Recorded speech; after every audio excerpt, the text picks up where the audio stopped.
Medical college पर आपने बयान दिया था करतार सिंह को लेकर के, उसमें जो है भाजपा के अध्यक्ष ने कहा है कि वो तो व्यक्ति फर्जी है। कौन व्यक्ति फर्जी है? जिसके क्या ऐसा बयान है? दिया है मौलेश्वर सरदार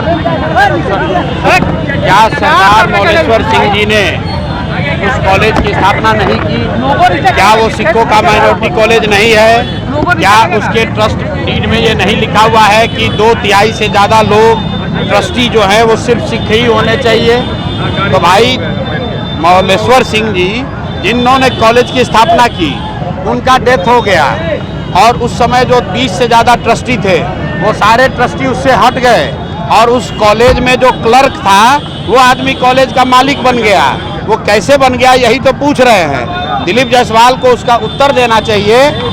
कैमरे के पीछे कमरे में भागने से नहीं होगा। आज जवाब नहीं देंगे तो फिर प्रेस कॉन्फ्रेंस करेंगे और जितना घोटालाबाजी किए हैं सबका पर्दाफाश होगा। दिलीप जायसवाल को बिना जवाब दिए अब आगे का रास्ता नहीं मिल सकता है।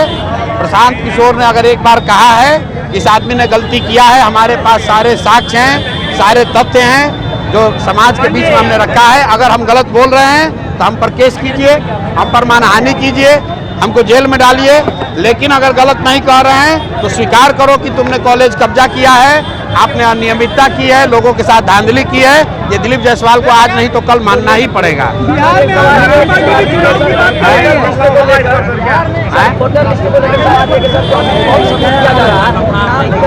भाई वोटर लिस्ट का ये जो पूरा अभियान है वो सिर्फ और सिर्फ सत्तारूढ़ दल को मदद करने के लिए कराया जा रहा है, क्योंकि जो लोग सत्ता में हैं उनको मालूम है कि लोगों में कितनी नाराजगी है। जो प्रवासी मजदूर हैं वो जान रहा है कि वो आएगा तो इसके खिलाफ वोट देगा, इसीलिए उन लोगों का नाम काटने के लिए जो गरीब वर्ग के लोग हैं, जो सरकार की व्यवस्था से नाखुश हैं, वो वोट न दे दें, सरकार को हटा न दें। इसलिए चुनाव आयोग भाजपा के साथ मिलकर ये काम कर रहा है। मेरा लोगों से अपील है कि जिसका भी नाम काटा जा रहा है आपको घबराने की ज़रूरत नहीं है, आप लड़िए, ये आपका राइट है। वोट देने से आपको कोई रोक नहीं सकता है। अगर आपको अपना रास्ता नहीं दिख रहा है तो किसी न किसी पॉलिटिकल पार्टी के कार्यकर्ता से संपर्क कीजिए, जनसुराज से संपर्क कीजिए। जनसुराज अच्छा नहीं लगता है, दूसरे नेताओं से, दूसरे दलों के नेताओं से संपर्क कीजिए, लेकिन आप वोट देना आपका मौलिक अधिकार है। चुनाव आयोग के पास ये अधिकार नहीं है कि वो नागरिकता किसी की तय करे। ये सुप्रीम कोर्ट का आदेश है।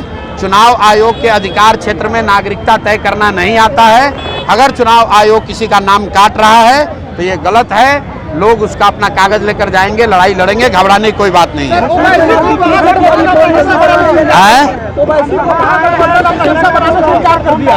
भाई ओवैसी साहब जो हैं वो अपने तरह की राजनीति करते हैं।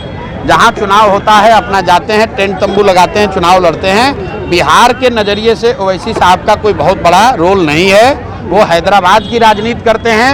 बिहार में बहुत काबिल लोग हैं जो यहाँ के लोगों की राजनीति कर सकते हैं। हम लोग को हैदराबाद से नेता को इम्पोर्ट करने की जरूरत नहीं है।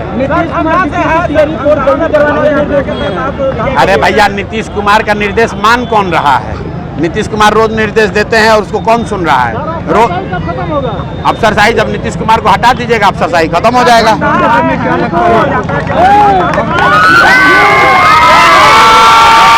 में क्या होगा? आप कैमरा लेकर अभी थे, हमने पूछा कि क्या होगा, लोगों ने क्या कहा? नीतीश कुमार को हटाया जाएगा। लोगों से हमने पूछा मोदी कहने वोट दोगे? लोगों ने कहा बिल्कुल नहीं देंगे। फिर हमने पूछा भाई लालटेन को वापस लाओगे? कहता ना ना भैया, लालू का लालटेन का जंगल राज नहीं चाहिए। तो आप तय कर लीजिए कि दमदाहा में क्या होगा। दमदाहा में भी बिहार की तरह जनता का राज होगा, जनसुराज होगा। क्या? किसका गढ़? कौन मैडम का? एक राजतंत्र है, ये राजतंत्र है, किसी का गढ़ नहीं है, ये जनता का गढ़ है। जनता जिसको चाहेगी वो मालिक बनेगा, किसी का गढ़ हो नहीं होता। चलिए एक सवाल